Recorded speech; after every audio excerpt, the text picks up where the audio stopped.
Brandon Ingram uminit sa 28 points, Raptors pinutol ang losing streak, Heat lubog sa ikalimang sunod na talo. Bumawi ang Toronto Raptors sa tamang oras. Sa likod ng mainit na laro ni Brandon Ingram, pinutol ng Raptors ang kanilang 4-game losing streak matapos talunin ang Miami Heat, 106-96, habang lalo namang lumubog sa limang sunod na pagkatalo ang bangungot ng Miami. Tahimik pero deadly ang naging laro ni Ingram. Kumamada siya ng 28 points, at naging malaking sakit ng ulo ng Heat defense matapos sumabog mula sa labas, 5 of 7 siya mula sa 3-point area. Kada bukas may kapalit. Kada bantay may lusot. Hindi rin nagpahuli si Scottie Barnes, na nagtala ng 17 points at 10 rebounds, habang nagdagdag si Immanuel Quickley ng 15 points. Bilang isang team, umulan ng 3 ang Raptors, 16 3-pointers ang kanilang naipasok, sapat para kontrolin ang tempo ng laro. Dagdag suporta rin mula sa bench sina Sandro Mamukelashvili na may 11 points at Grady Dick na may 10, patunay na balanced ang opensa ng Toronto sa gabing ito. Sa panig ng Heat, doble-doble ang problema. Bukod sa pagkatalo, maagang nawala si Nikola Jovic matapos tamaan ng siko sa unang quarter. Sa isang drive papuntang basket, sinapol siya ng hard fall ni Colin Murray Boyles at bumagsak sa sahig, 12 seconds pa lang matapos siyang pumasok sa laro. Pinangunahan ni Norman Powell at Bam Adebayo ang Miami na may tig 20 points, habang nagdagdag si Davion Mitchell ng 12. Ngunit kapansin-pansin ang kawalan ni Tyler Herro, na hindi naglaro dahil sa right to contusion. Malaking kawalan ito sa opensa ng Heat. Sa katunayan, ito ang unang laro ngayong season na na-hold ang Miami sa ilalim ng 100 points, malinaw na indikasyon ng solidong depensa ng Raptors.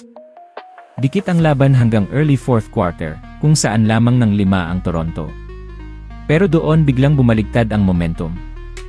Nagpakawala ang Raptors ng 17-2 run, at isang 3-pointer ni Jamal Shead sa 7 minutes mark ang tuluyang nagbigay ng 91-81 na kalamangan sa Toronto. Hindi pa rin sumuko ang Heat.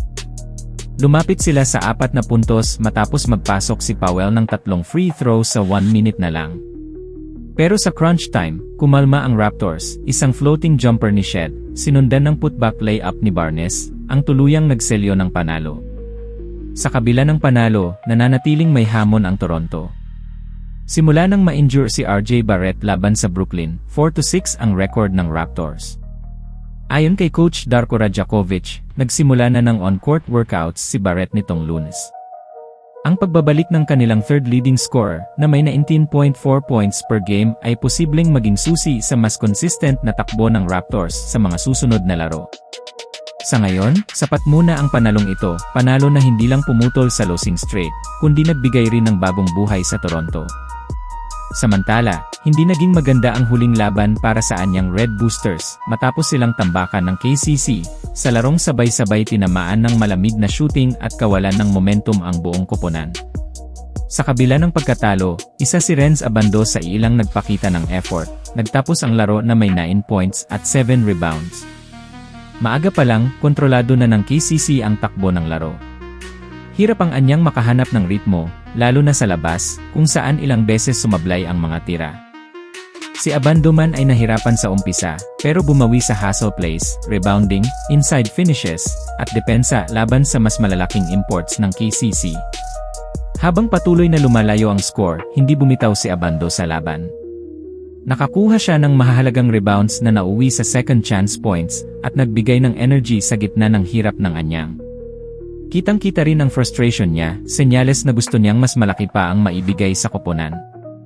Sa huli, hindi na nakahabol ang anyang at tinapos ng KCC ang laro sa dominanteng panalo. Susunod na laban. Magkakaroon ng pagkakataong bumawi si Renz Abando at ang anyang Red Boosters kapag hinarap nila ang Ulsan Mobis Phoebus, isang mahalagang laban para makabalik sa tamang direksyon ang top contender ng PBL.